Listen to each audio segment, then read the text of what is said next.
when parents should start looking at volunteer opportunities, or is there really a magical age, or should we be starting like right now? Yeah, for sure. Go volunteer as a family, wherever you're at. I know for us, for SOAR, we love when guys come and volunteer with each other. And so that's something I know a ton of other organizations feel similarly about. And so bring them along and find out what they like to do and what they're good at and kind of where they gravitate towards. So any age. Good point. Yeah. Just that kind of discovery. Yeah. So I always joke, I say, as soon as they start walking, they can serve.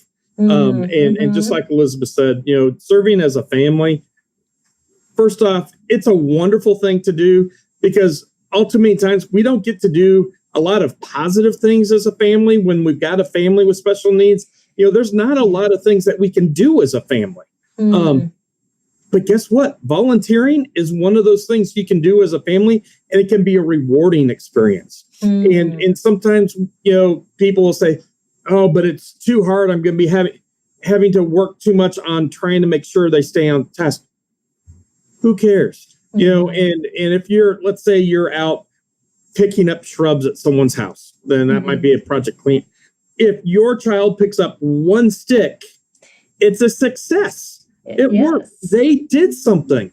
And so we have to change our perspective. And that's my key word in life is perspective. We've got to change our perspective. And, as a win for them is different than a win for you. And we've got to remember that. And we have to have it on a level that's going to work. But we can definitely have them start doing that. And what I have found is when we've got some of our kids who start serving as a family with their parents, it's usually the kids who keep pushing the parents. Hey, when can we do that again? Because it was so much fun. And they are insistent on being back and doing that again.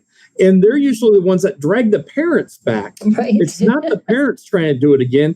And it's amazing how the kids are the ones that truly get servanthood and what that means. It's usually the parents who are slow on the uptake with that.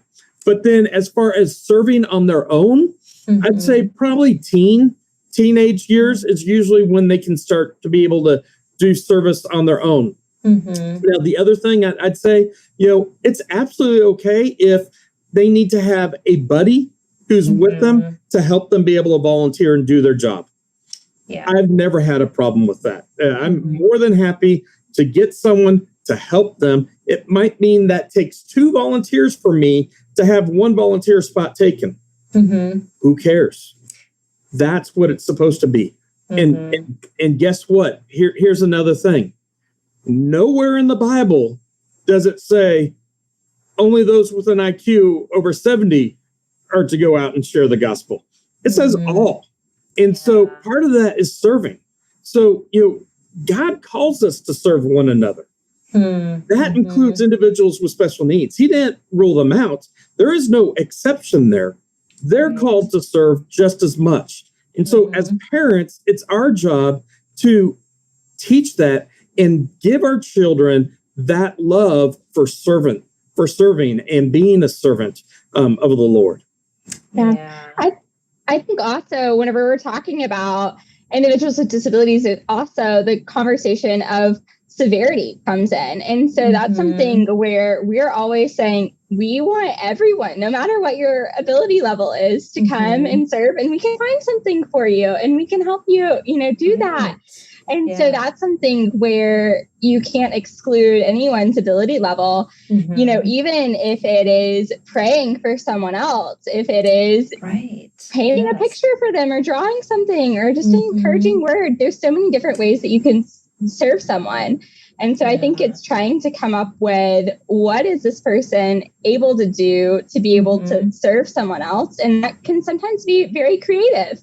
And so trying to figure out, well, they can pass out the papers in the class. They can go and greet everyone at the door. We have some friends that love to give out high fives or hugs whenever they come in and they just get to welcome everyone. And so trying to look at all different possibilities for service. And and going with that, even some of our medically fragile kids who really can't get out and do that much and can't be around people or different things, especially with COVID, there's still so much they can do. Even like one thing we're getting ready to do is we're going to have our friends create Christmas cards for us. And maybe they can't necessarily draw, but maybe we can go ahead and get a picture and they can color it or just scribble on it. Who cares what it looks like? It's their creation. They did it. It's a work of art. And that's volunteering, that's serving, and we'd love that. And then we can share that with other families and just let them know and receive the blessing of having a card done by an individual or a child with disabilities. Just the love that comes through with that.